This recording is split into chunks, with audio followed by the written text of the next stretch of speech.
June 22nd, 2019. It is 28 years, 11 months, and 27 days since I masturbated or had an affair. And I'm really pleased with that. It gives me happy, joyousness, and freedom. Happiness, joyousness, and freedom. Today, we're going to do something for everybody. As the song goes, you see the best things in life are free. What money can't buy, you know that I don't need. Give me money. Not everybody's a sex addict or addicted to PMO or porn. Not everybody's an alcoholic. Not everybody's a food addict. Not everybody's a drug addict, but everybody has to deal with money.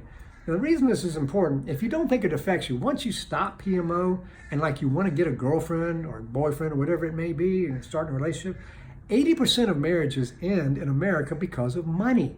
I told my wife that, and that the next day she and I did our numbers, what we spend and what we make every single day for over 2 years. She's very, very faithful about that. So am I. And we look at our numbers, our money, because we have specific financial needs that we have to make, and so we have to be honest. What we believe is that God is in the numbers.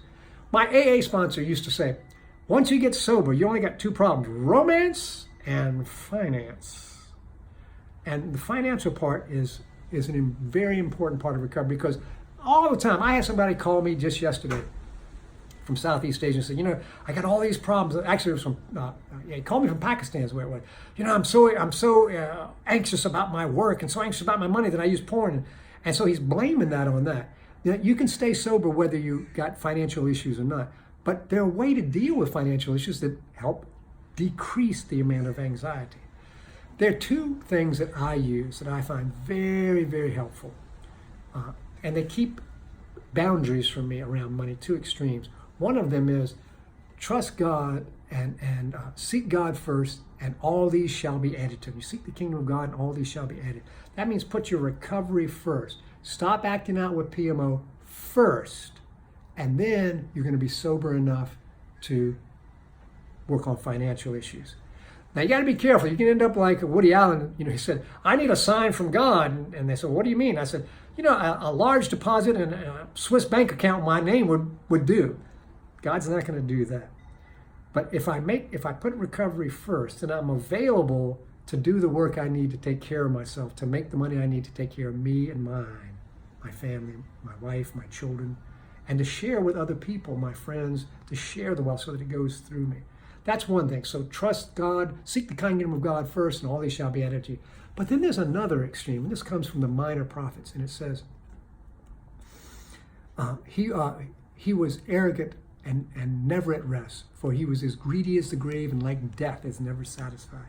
And what that talks about is greed. And what greed is like Andy Kaufman said, there's only one amount of money, and that's not enough. And if I'm like that, I'm going to be anxious all my life. Like I had a really serious financial challenge last night, but I prayed to the God of my understanding, and I'm going to be just fine. God doesn't close one door without opening up another. But I don't want to be greedy. And how I know I'm greedy is if I'm never at rest. I'm always anxious. And he's arrogant. So the antidote to greediness, surprisingly, is two things: humility, which most sex addicts are not very good at. And you can tell whether you're good at it or not. If you're failing at PMO, have you asked somebody to help you? Because if you haven't, you're not humble. That's what humility is, teachability. So the way to stop greed is humility and being able to rest. Be at rest. So that's humility and being able to rest on the one hand. On the other hand, seek ye first the kingdom of God, and all these shall be added unto you. Because you see, the best things in life are free. What money can't buy, you know that I don't need. I need money to take care of myself, to take care of my wife. Our needs, we have financial needs. We need rent. We need food. We need clothing. We need medical care. We need insurance. We need entertainment. We need utilities and things like that. Things just to take care of ourselves so that we can serve others. And so if we can serve others, we can feel God. So just remember, after you get sober, you only got two problems: romance and finance. See you in the next video.